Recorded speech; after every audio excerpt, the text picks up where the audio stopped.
Can you imagine setting out to film a massive Hollywood blockbuster, spending $200 million, and not even having a script ready? As crazy as it sounds, that's exactly what happened with the Transformers sequel. From day one, this movie was a mess, for the director and for everyone else involved. And honestly, that's exactly the kind of behind-the-scenes story you seem to love the most on this channel. But how did a franchise as huge as Transformers, with Steven Spielberg behind it, end up being made like this? Go ahead and hit that like button, because today we're telling the story behind Transformers 2, a production so messy, not even Michael Bay's explosions could hide it. Before everything went off the rails with Transformers 2, things were going great in July 2007. With a budget of $150 million, the first Transformers movie made over $709 million and even got some surprisingly good reviews. There were several reasons for its success. For starters, it was based on Hasbro's toy line, which had already inspired a popular animated series back in the 80s. The story focused on robots from the planet Cybertron and their battles on Earth. The Autobots, led by Optimus Prime, fought for freedom. The Decepticons, led by Megatron, wanted to take over the universe.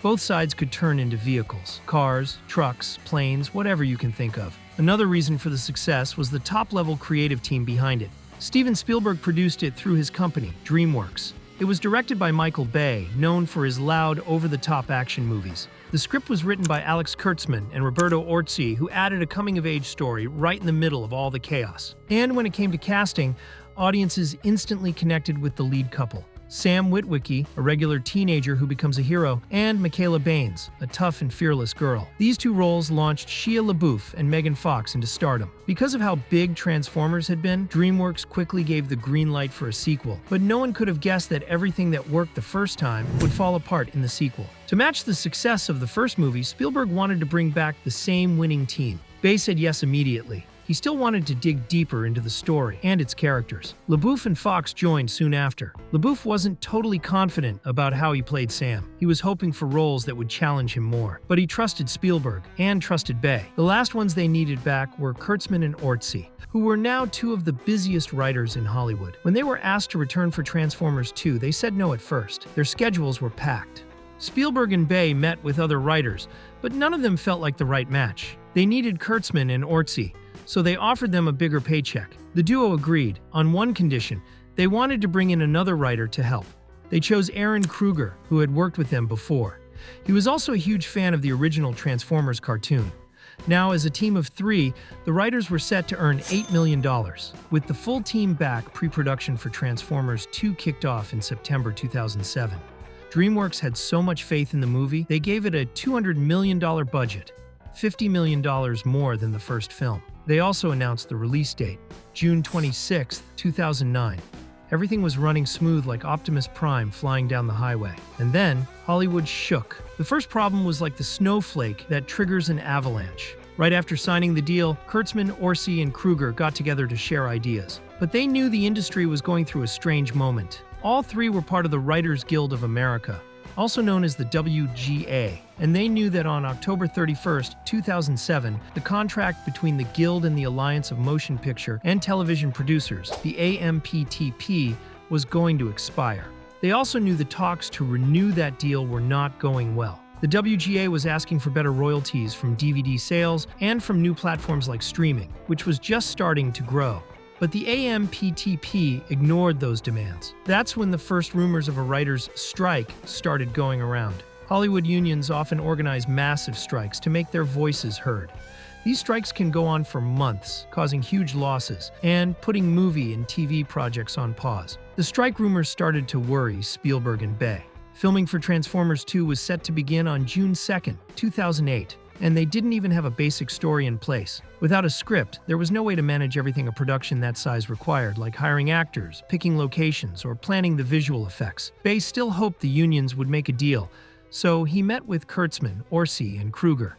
They agreed with what other writers were asking for, but they were still committed to the movie. In just a few hours, they came up with a basic idea. The main theme was about being far from home. That would apply to the Autobots, who now work with the military to hunt down Decepticons still hiding on Earth. For the humans, Sam is starting college, but he's still in a relationship with Michaela. At the same time, Megatron comes back after being destroyed in the first movie and turns to a new villain, the Fallen. the original creator of the Decepticons, who's out for revenge against Optimus Prime. The movie would be called Transformers: Revenge of the Fallen, or just Transformers 2. While Kurtzman, Orci, and Kruger were still working on the story, Spielberg and Bay were focused on the possible strike. In the last days of October 2007, the heads of the Writers Guild and the Producers Alliance met for a final round of talks. But since they couldn't reach a deal, the writers' strike was set to start on November 5th. Worried, Spielberg and Bay called the writers and asked them to send whatever they had for Transformers 2. The writers told them it still needed more work, but Spielberg and Bay didn't care. They just needed something written before the strike began. Just minutes before November 5th, after only 2 weeks of writing, the trio handed in their script. Spielberg and Bay weren't too confident about what they read, but it was the only thing they had to move forward. And besides, no one knew how long the strike would last. Even with the strike already in place, Bay was used to working through tough situations. He wasn't a screenwriter, but he took the basic story and started adding his own ideas. That's how he came up with the opening scene, set in 17,000 BC, where the Fallen attacks a group of early humans in the middle of the desert.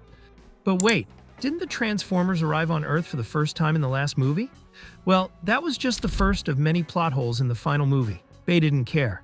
He kept going. He wrote the scene where a Decepticon gets hunted at the start, and anything that involved explosions or chase scenes. He also added more jokes, especially through 2 new Transformers, the twins, Skids, and Mudflap. Autobots meant to be funny. Basically, everything people ended up hating came straight from Michael Bay, and this was just the beginning. Thanks to Bay's work, they were able to lock down locations, bring in more actors, and reconnect with Industrial Light and Magic, the same effects company from the first movie. Bay also shared the early version of the script with LaBeouf and Fox. Neither of them was happy about working without a real script, but they still trusted Bay to handle it. Just when it seemed like Bay had partly solved the story problem, new trouble started to build. In early 2008, the Directors Guild of America, the Union for Directors, got into a conflict with the Producers Alliance. All of Hollywood started to expect another strike, one that could be even worse for the industry. Bay couldn't ignore the pressure, but once again he took action. He met with the team at Industrial Light and Magic to start making animatics for the action scenes. They're basically animated storyboards, with sound, music, and even some dialogue. They're common in big-budget films and help every department stay on the same page. In this case, they would also make it possible to keep working on the effects if Bay couldn't be there later on. Bay and the Transformers 2 team stopped worrying on January 17, 2008, when the Directors Union reached an agreement with the producers. That was followed by even better news. On February 12th, the writers' strike came to an end. There was no time to celebrate. Bay wanted to meet with Kurtzman, Orci, and Kruger right away, but because of paperwork and delays, he had to wait another 2 months before that could happen. As soon as they were available, Bay gave them everything he had written based on the original outline. Then he did something very on-brand. He literally locked them in 2 hotel rooms. They had 2 months to write a full script. To speed things up, Kurtzman and Orci wrote scenes, and Kruger went over them to make changes. They worked around the clock, but still couldn't finish in time for the shoot. They had to keep writing, even under more pressure than before. Even with all the problems, filming couldn't be delayed any longer. It started early that year. On the first day, Bay only had the scenes he'd written during the strike, along with a few new pages from the writers. Still, he convinced the team and the actors that they had to film as much as they could without wasting a single second. And that wasn't just how it started. That's how things went every day on set. They had planned to film in the United States, Jordan, and Egypt. And in each of those places, they had to figure things out one day at a time. At the same time, Kurtzman, Orci, and Kruger were still working around the clock from their hotel. They sent new pages as soon as they finished them. Bay could tell it was rushed, but at least it gave him something to shoot, especially for dialogue scenes or slower moments. He had no trouble putting together the action. Chases, gunfights, explosions. He just trusted his instincts and relied on the animatics. While the technical side of Transformers 2 had a solution, the actors were completely lost. Without a real script, they had to work with whatever little direction Bay gave them. Fox was the most frustrated. She thought her character would be more developed, but Bay mostly filmed her in staged poses that focused more on her appearance than her character. She also didn't like the way he acted. When he wasn't filming, he seemed shy and closed off. But on set, he acted like a dictator, and sometimes even put the actors in danger. In her head, she felt like he wanted to be like Hitler, though she didn't say it out loud. Not yet. And if Fox was having a rough time, LaBeouf was living a nightmare. He thought the pages Bay had reworked, and the few new ones he got each day were awful. He felt like Sam wasn't a real character anymore. He had turned into a cartoon with bad lines and ridiculous behavior. But that was only the beginning of his problems. Early on July 27, 2008, LaBeouf was driving a Ford F-150 through Los Angeles. He was coming back from a friend's concert, something that had helped him relax after the stress of filming Transformers 2. He was driving calmly, with his left hand resting outside the window. That calm ended when he reached the intersection of La Brea and Fountain Avenue, where another car ran a red light and crashed into him. The truck flipped over. LaBeouf had minor injuries on his head, but his left hand was crushed. He was taken to the hospital right away for surgery. Doctors managed to save his palm and fingers, but he had a long recovery ahead. Even though it was confirmed that the crash wasn't his fault, tests showed he had alcohol in his system. He ended up paying a fine to stay out of jail. LaBeouf's accident made things even harder for the Transformers 2 team. The filming schedule had to change so they could shoot other scenes while he recovered. Bay understood that it would take months for LaBeouf's hand to look normal again, and filming couldn't be delayed that long. So once again, he came up with a solution.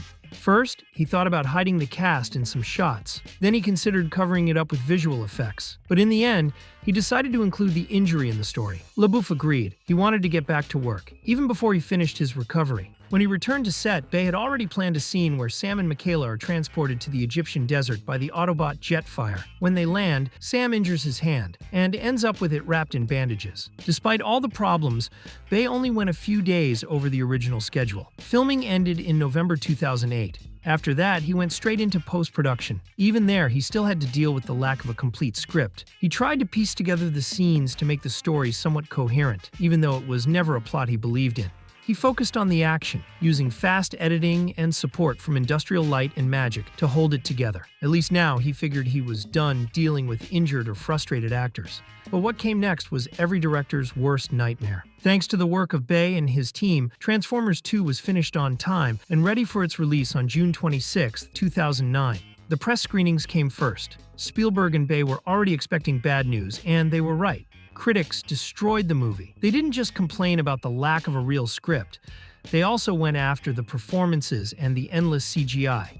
During the robot battles, everything was so chaotic that you couldn't even follow what was happening, let alone tell who was fighting who. Spielberg and Bay didn't give up. They still hoped the movie would be a box office hit. The marketing campaign was huge, with all kinds of merchandise. They also counted on the fans from the first movie and the big action scenes to get people to show up. And it worked. Theaters were full for weeks. In the end, Transformers 2 made $836 million, more than the first one. Spielberg, Bay, and everyone involved finally breathed a sigh of relief, but there wasn't much time to celebrate. The controversies came right after. Both the press and the audience complained about the movie's humor. They said it was silly, and at times in bad taste. Most of the criticism focused on Skids and Mudflap, who many felt played into negative black stereotypes. Things like their gangster-like behavior and gold teeth didn't go over well. Bay defended the characters by saying they were just meant to act like gangsters. But people also criticized them for their annoying and immature jokes. On top of that, many thought their design looked terrible. With so much negative feedback, Bay decided to drop the characters from future films. The controversies around Transformers 2 didn't end there. Once the promotion period was over, Bay admitted the movie had serious flaws and blamed the writer's strike. LaBeouf also said that in the middle of all the chaos, the spirit of the first film had been lost. But the most intense criticism came from Megan Fox.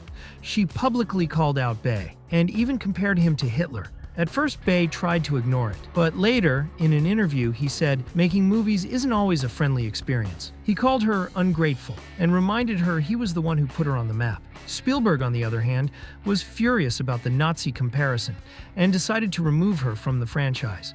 If you're wondering what happened to the writers, Kurtzman and Orci stayed polite, but chose to walk away from any future Transformers projects. Kruger, maybe because he was a longtime fan, stuck around a bit longer. Even with all the problems during Transformers 2, everyone involved knew they had started a franchise, and they were determined to keep it going no matter what. Bay and LaBeouf worked together again on Transformers: Dark of the Moon, but by then, LaBeouf was already tired of the saga, of his character, of Bay, and of Hollywood in general. After that, he focused on smaller films and European projects. Over time, he also got involved in several scandals that pushed him even further away from big studios. Megan Fox went through something similar. Back in the Transformers world, Bay directed the fourth and fifth movies, both starring Mark Wahlberg. Later, he stayed on as a producer alongside Spielberg for a fresh take on the saga, Bumblebee, which followed one of the most beloved Autobots, and its follow-up Transformers, Rise of the Beasts.